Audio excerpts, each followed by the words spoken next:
Coucou tout le monde, je vous retrouve dans une petite vidéo, donc je suis désolée, c'est déjà la deuxième fois que je le filme, mon appareil photo s'est mis en veille pendant que je filmais, d'ailleurs j'avais pas trop compris pourquoi.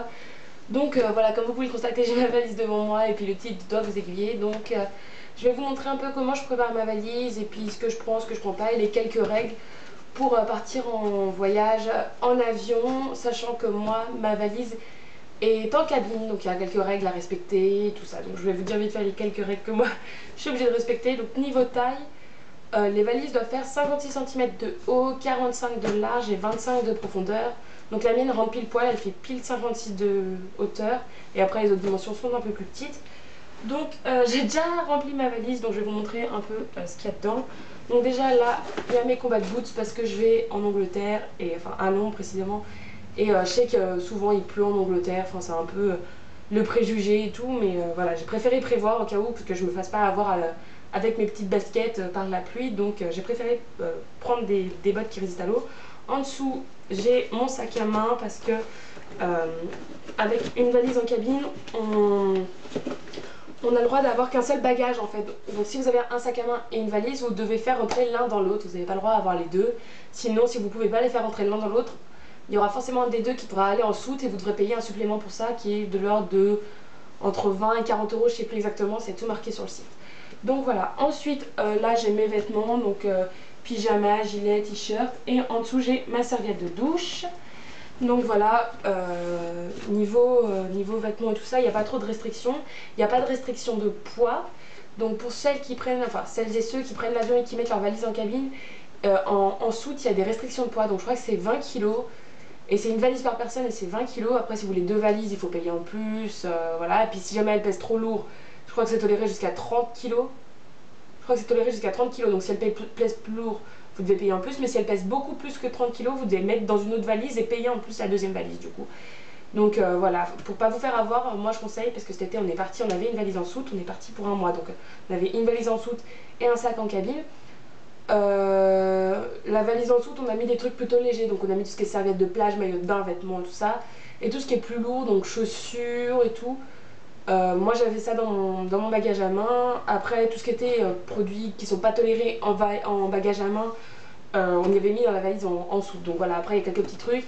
Et le truc qui est pas mal, c'est de mettre les choses les plus lourdes sur soi. Donc si vous partez, genre moi cet été je suis partie, j'avais pris une paire de chaussures à talons, ça prend de la place, c'est lourd dans une valise, alors j'ai mis ça sur moi. J'avais mis mon pantalon sur moi, j'avais mis vraiment les trucs les plus lourds sur moi, comme ça évite de charger trop les valises et tout. C'est un petit truc qui marche pas mal. Ensuite, il y a des objets qui sont interdits dans les bagages en cabine, donc tout ce qui est objet dangereux, couteau, armes blanches, bon après les armes normales, hein. Après c'est possible que les rasoirs, couteaux suisses, ciseaux à ongles, coupe-ongles, pince à épiler, tout ça, ce soit confisqué au contrôle. Donc moi je prends pas le risque, j'embarque rien. Et du coup je me suis quand même fait une petite trousse de toilette, donc qui est comme ceci. Alors dedans, j'ai un petit sac plastique où il y a tous les produits liquides. Donc ça c'est une des restrictions d'EasyJet et je pense de toutes les compagnies. C'est que les produits liquides doivent tous être dans des contenants plus petits ou égaux à 100 ml. Et ils doivent tous rentrer dans un sac plastique zippable de 1 litre. Et soit de 20 cm par 20 cm. Donc le mien fait 20 cm par 18, donc il est un peu plus petit. Mais voilà, vous n'avez pas le droit à plus gros. Et c'est un sac par personne.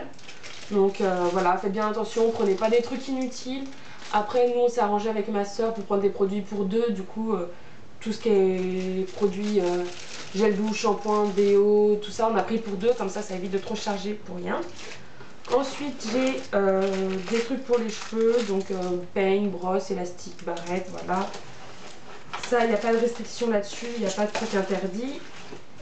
Et après en haut, dans la poche du haut, donc j'ai mon blush et mon pinceau à blush, parce que voilà, ça, il n'y a pas de restriction sur les produits en poudre. J'ai mes gouttières pour la nuit, et voilà, après des pansements, des cotons-tiges. Donc j'ai tout ça là-dedans, je ne prends pas de parfum. Le déo, c'est ma soeur qui le prend. Enfin voilà, après on fait des micmacs un peu particuliers. Mais voilà, pour pas se faire avoir là-dessus, moi je conseille vraiment de prendre des petits flacons et puis vraiment bien regarder le site. Après moi j'ai un déo en pchit qui fait pile la bonne taille, qui pourrait rentrer dedans, mais je préfère pas le prendre parce que c'est quand même un truc sous pression et tout. Je me dis on sait jamais, ça peut être confisqué au contrôle et j'ai pas envie. Donc ma trousse de toilette je la mets sur le dessus parce que lors du contrôle il faut présenter le sachet avec le liquide séparément de la valise. Ensuite j'ai tout ce qui est sous-vêtements, alors ça pas besoin de vous le montrer, je mets dans la poche là intérieure. Et donc là, niveau intérieur, ma valise c'est fini. Alors après j'ai tout ce qui est trucs qui vont dans mon sac à main à la base. Donc déjà il y a mon appareil photo qui est là-haut avec lequel je filme. Et tous mes chargeurs qui sont dans une petite trousse à part. Donc cette trousse, je vais peut-être la mettre là dedans avec tout le reste. Donc voilà, ma petite trousse. Et ensuite j'ai tout ce qui est mes sous. Donc j'ai mes petites pièces en euros. Là-dedans j'ai mes papiers, d'autres papiers là-dedans. Enfin voilà, là-dedans c'est un peu mes sous, mes billets, mes papiers. Dans l'autre c'est les pièces. Et là c'est les francs suisses parce que je prends l'avion à Genève. Donc voilà, on sait jamais au duty free si jamais il y a des trucs qui me plaisent. J'ai quelques francs suisses. Donc tout ça j'ai mis là dans la poche du dessus parce que vu que j'ai pas de sac à main et que j'aurais besoin de sortir mes papiers, que j'aurais sûrement besoin des sous et tout, je préfère y mettre là, c'est plus simple d'accès plutôt qu'ils mettent tout au fond de la valise.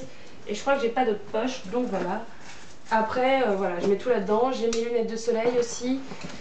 Je pense pas que j'en ai extrêmement besoin. Et je prends pas de bouteille d'eau, rien à manger parce que pareil, c'est pas toléré, sauf si vous y achetez au duty free. Alors ça c'est un truc que je comprends pas parce que j'ai lu sur les conditions EasyJet que la nourriture c'était pas toléré dans les bagages parce que c'était des trucs périssables et tout ça et tout ça. Pourtant, si on achète de la nourriture au duty free, on a le droit d'y prendre avec nous. Très étrange, je ne sais pas pourquoi, je ne comprends pas tout. Mais voilà.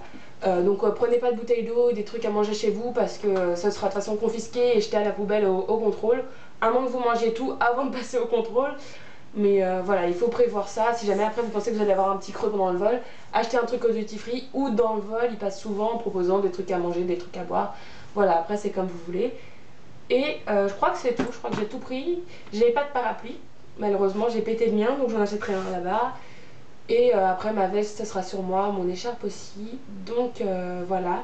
J'espère que cette petite vidéo vous aura aidé à faire votre valise pour 2-3 jours à l'étranger si vous partez en avion. Ou même pas à l'étranger, hein, même si vous partez juste de France à France. Et voilà, j'espère que ça vous aura été utile de voir comment je fais ma valise et comment vous pouvez faire la vôtre avec toutes les restrictions imposées par l'avion et tout ça. Donc voilà, si jamais vous avez des questions, n'hésitez pas à mettre en barre d'infos. Et puis bah je vais vous faire sûrement un petit vlog de mon petit séjour à Londres. Donc voilà, j'espère que ça vous fera plaisir de voir mon petit voyage à Londres. Et puis bah voilà, je vous fais plein de gros bisous et je vous dis à bientôt. Salut!